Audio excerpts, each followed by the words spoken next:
সুপ্রিয় চাকরি প্রার্থী, 2026 সালে অনুষ্ঠিত বিভিন্ন সরকারি চাকরির পরীক্ষায় আসা ইংরেজি প্রশ্ন সমাধানের দ্বিতীয় ভিডিওতে আপনাদের সবাইকে স্বাগতম। আজকে আমরা 41 নম্বর প্রশ্ন দিয়ে ভিডিওটি শুরু করব। প্রথম প্রশ্নটি বলছে, ফ্যাগ ইন্ড মিন্স। ফ্যাগ ইন্ড অর্থ কোনো কিছুর অবশিষ্ট বা শেষ অংশ, অর্থাৎ দ্য লাস্ট পার্ট। অপশানে ক হবে সঠিক উত্তর। Bangladesh is rich dash natural gas. কোনো কিছুতে সমৃদ্ধশালী বোঝাতে রিচ ইন বসে। Bangladesh is rich in natural gas, অর্থাৎ বাংলাদেশ প্রাকৃতিক গ্যাসে সমৃদ্ধ। A charlatan is a person who is. Charlatan অর্থ ভণ্ড, প্রতারক বা প্রপঞ্চক। ফ্রড শব্দের অর্থ ভণ্ড বা প্রতারক। Man is dash architect of his own fate. Man is the architect of his own fate, অর্থাৎ মানুষ নিজের ভাগ্য নিজেই গড়ে। The glass contains dash drinking water. এখানে ড্রিঙ্কিং ওয়াটার একটি আনকাউন্টেবল নাউন। আনকাউন্টেবল নাউনের আগে আনকাউন্টেবল কোয়ান্টিফায়ার বসে, যেমন এ লিটেল, লিটেল বা মাছ। অপশানে আনকাউন্টেবল কোয়ান্টিফায়ার আছে a little. The glass contains a little drinking water. What is the meaning of break the ice. Break the ice এই ইডিয়ামটির অর্থ আলাপচারিতা বা কথোপকথন শুরু করা, অর্থাৎ start a conversation. Sadman is all but ruin. Here all but means. All but শব্দের অর্থ প্রায় বা খুব কাছাকাছি, অর্থাৎ সন্নিকটে। নিয়ারলি শব্দের অর্থ সন্নিকটে। বাক্যটির অর্থ সাদমান ধ্বংসের দ্বার প্রান্তে। What does the idiom burn the midnight oil mean. Burn the midnight oil এই ইডিয়ামটির অর্থ গভীর রাত পর্যন্ত পড়াশোনা করা বা কঠোর পরিশ্রম করা, অর্থাৎ work late at night. Theocracy is the rule by the. Theocracy বলতে পুরোহিত শাসিত রাষ্ট্র ব্যবস্থা বা ধর্মভিত্তিক গোষ্ঠী শাসিত শাসন ব্যবস্থাকে বোঝানো হয়, অর্থাৎ church authorities. Which spelling is correct. সঠিক বানানটি হল অপশানের গ, কনয়েস শিওর। কনয়েস শিওর অর্থ প্রশংসাপ্রবণ বা রসজ্ঞ ব্যক্তি। Which is known as romantic period of English literature. ইংরেজি সাহিত্যে রোমান্টিক পিরিয়ড বলা হয় 1798 থেকে 1832 পর্যন্ত সময়কালকে। Who is known as the lady with the lamp. Lady with the lamp বলা হয় ফ্লোরেন্স নাইটিঙ্গেলকে। The man was dash murder. ফাঁসিতে ঝোলানো অর্থে হ্যাং এর পাস্ট পার্টিসিপল রূপ হ্যাং বসে। The man was hanged for murder, অর্থাৎ মানুষটিকে হত্যা করার জন্য ফাঁসিতে ঝোলানো হয়েছিল। চাঁদেরও কলঙ্ক আছে translated.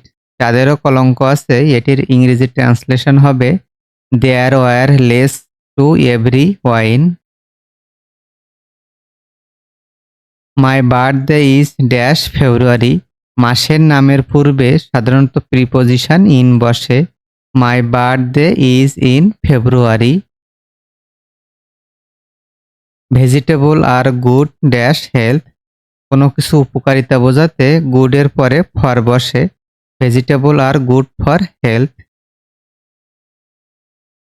Find out the correct form. এখানে গিলটি বা দোষ বা অপরাধ স্বীকার করার ক্ষেত্রে প্রথমে ফার্স্ট পারসন, তারপর সেকেন্ড পারসন এবং সবশেষে থার্ড পারসন অনুসারে বসবে। এটিকে সংক্ষেপে 1, 2, 3 মনে রাখা যায়, অর্থাৎ I, you and Suma are guilty, অর্থাৎ আমি, তুমি এবং সুমা দোষী। Slow and steady dash the race. সমজাতীয় একাধিক নাউন যেমন bread and butter, slow and steady ইত্যাদি দ্বারা যদি একই জিনিসকে বোঝায় তাহলে ওই নাউনটি সিঙ্গুলার নাউন হবে এবং ভার্বও সিঙ্গুলার ভার্ব হবে। অপশানে সিঙ্গুলার ভার্ব আছে wins, slow and steady wins the race. All that glitters is not gold, অর্থাৎ চকচক করলেই সোনা হয় না। What is the synonym of obfuscate? Obfuscate শব্দের অর্থ অস্পষ্ট করা বা বিভ্রান্ত করা। কনফিউজ শব্দের অর্থ বিভ্রান্ত করা, সুতরাং কনফিউজ হবে অবফাস্কেটের সমার্থক শব্দ। অপশানে রিভিল শব্দের অর্থ কোনো কিছু প্রকাশ করা বা পাবলিশ করা। সিম্পলিফাই অর্থ সহজতর করা। ক্লারিফাই অর্থ কোনো কিছু সুস্পষ্টভাবে এক্সপ্লেইন বা ব্যাখ্যা করা।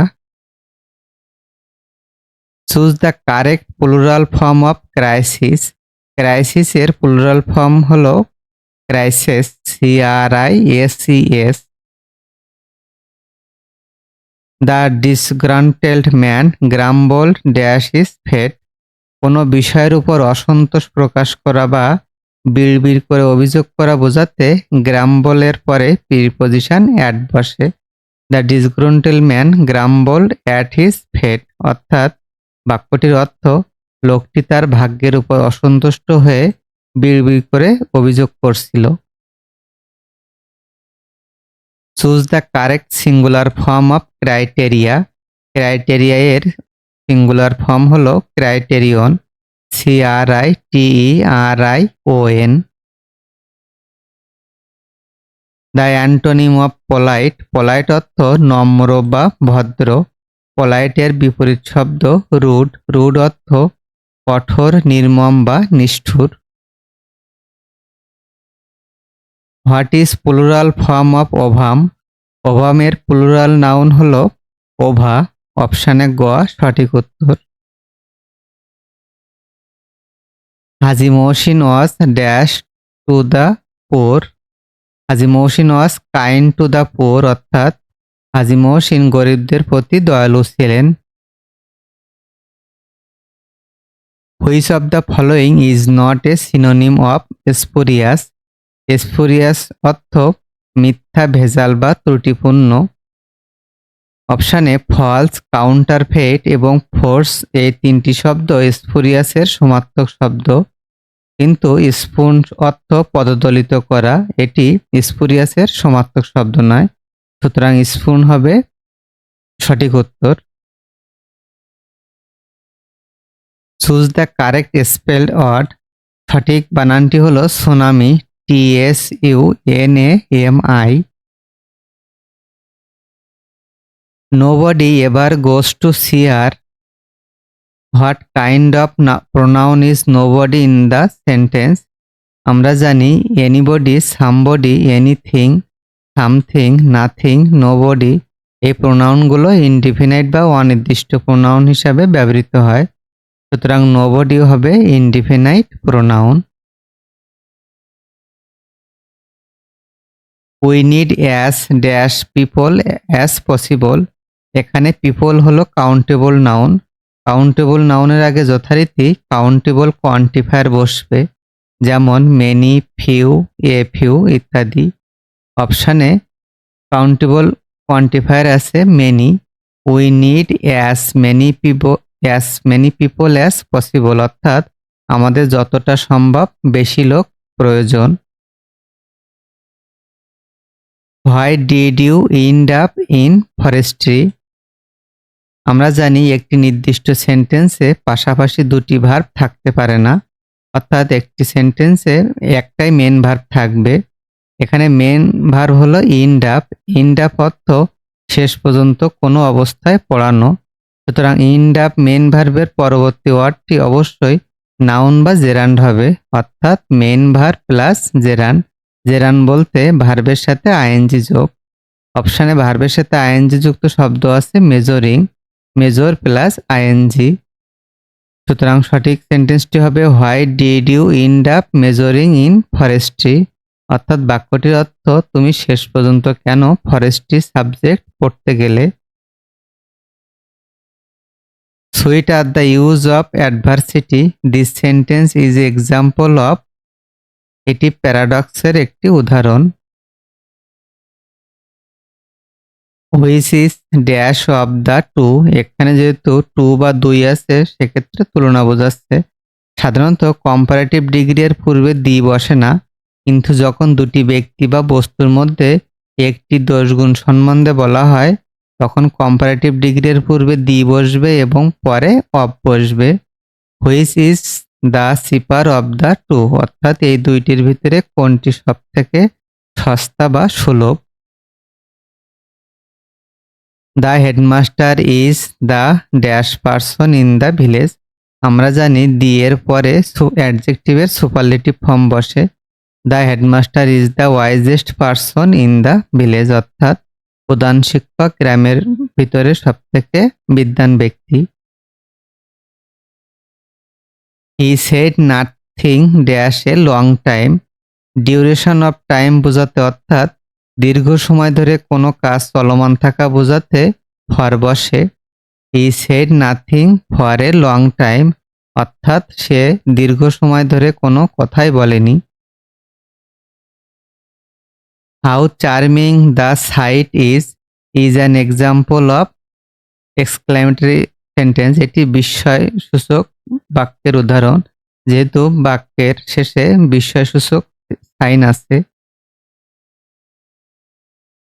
Which word is not used as a verb, আমাদের অপশনে যে 4টি ওয়ার্ড আছে এর ভিতরে কোনটি ভার্ব হিসেবে ব্যবহৃত হয়নি। ক নম্বর অপশন আছে লুজ, লুজ অর্থ হারিয়ে ফেলা, এটি একটি ভার্ব। রাইজ অর্থ উদিত হওয়া, এটিও ভার্ব। ফ্লাড অর্থ প্লাবিত করা, এটিও একটি ভার্ব। গ নম্বর অপশনে হানি, হানি অর্থ মধু, এটি নাউন। সুতরাং সঠিক উত্তর হবে অপশনের গ, হানি।